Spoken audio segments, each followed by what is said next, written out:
Welcome back to the show. Two-time NBA champ David West joins us now. Woo, David. Thank you. Welcome, man. Good morning. Good to see you. All right, let's talk about one of your former teams, the Warriors. They recently took down the Rockets without Kevin Durant, but it has been an up-and-down season for the back-to-back champs. In and out of the win column, in and out of intensity on the court. Before the Rockets game, Steve Kerr said, quote, "When you go through the adversity, it makes things that much sweeter at the end." Davey, the adversity Kerr is referring to, does that help or does that hurt the Warriors' title chances? It's definitely going to help.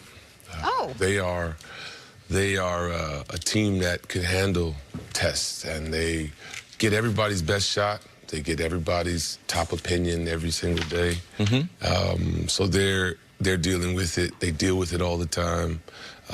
So they can handle what's thrown at them. How different is this year's brief spell of adversity compared to last year, when last year, at least in my eyes, a lot of it had to do with number 30 wasn't out there, and then you guys had other injuries to go along with it. This year, it's been, aside from Durant recently, a healthy team that's gone through this spell, a healthy team that hasn't been dominant at home. How do you compare those two?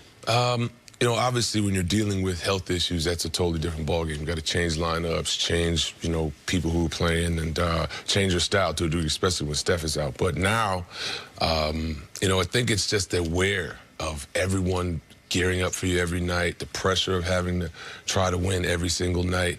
And then also just, they had some things go public that we were able to keep, keep in the closet, at other points of the year.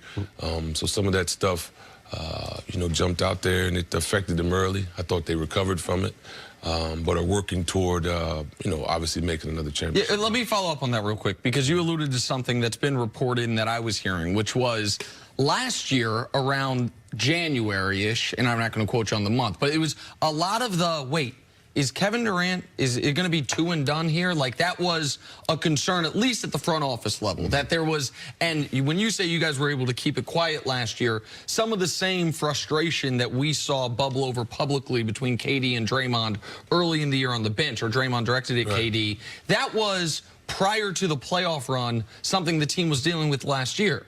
Correct? Am I wrong? Yeah, I mean, there's, you're dealing with egos. You're dealing with guys who are in high-pressure situations, and men are going to clash, especially men who have a lot of pride and have a lot of strong opinions.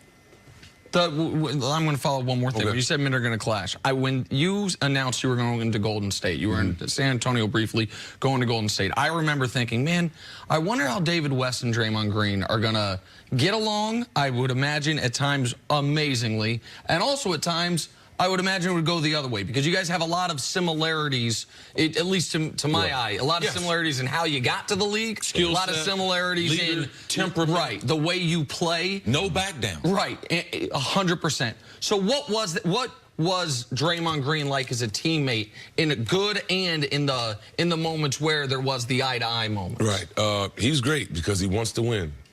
Sometimes to a fault, he thinks he has to make every play to win. So it's tough, but he's a guy that literally every play he makes is with the intent of trying to win the game. One of the things we talked about on the show was, it seems to us, and to us here on the set, that the Rockets give the Warriors the toughest fit. But the Warriors seem to think it's the Thunder that they are most concerned and they're most worried about. In your opinion, who do you think is a bigger challenge for this team? I love OKC and I love PG, obviously. But I think the Rockets are, Harden, he's probably the best one-on-one guy we've seen ever, in my opinion. And the way he can control a game with the dribble, even with everybody looking at him, if he's healthy, I think they're going to be the toughest challenge, because there's nobody who's proven they can guard that dude. Now, we know from a scoring standpoint, we know where Golden State has been the last couple of years, especially since they added KD.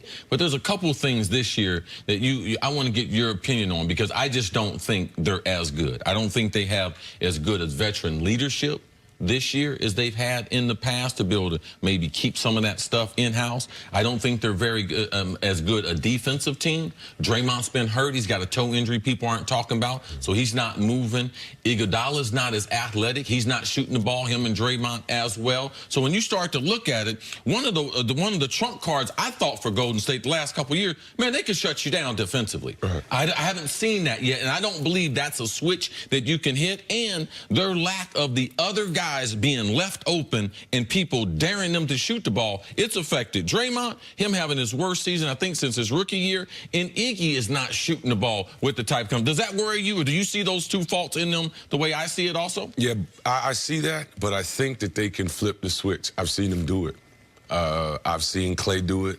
I've seen Clay miss a shoot around and come out that night and score 61 points. So I've seen them flip the switch. Obviously, defensively is where it starts, and they've got to become a hungry and thirsty defensive team in order to have a good playoff run. Real quick, before we move on, I think everyone at this table, if you had to put money on it, would pick the Warriors to win the championship again. If at the end of the year the Warriors have not won the title, the most likely reason for it will be what? They didn't guard anybody. They didn't guard. It would be defense. It would be defense. It would be defensively. They weren't able to contain somebody, some group of guys. And our Boogie Cousins, they couldn't hide him enough. That would be part of it, too. Right. Just defensively. That being said, you think this is the team standing at the very end? You know, I do. But I think their biggest challenge is going to be in the East. Oh, in the East. So not Houston. Is there one team out East in particular? I'm fearful of Milwaukee. Milwaukee. Oh, okay. Got a lot of guys that are wired the right way. You know what I mean? Yes. Not chasing the fame, but going to be grindy, gritty. They're at the right point in their career. Okay. Right. And you must love what the coach is doing then. Yeah, Bud is. Okay. He's one of the best. And Milwaukee plays as smart a brand of basketball as anybody in the league. Every point they score is either the three or at the rim, and they guard you. Right. They are going to get out and out-guard you, and everybody on that team, it seems to have 7'4" wings. Right. No, Milwaukee's tough. David, stick around. Coming up, how does Zion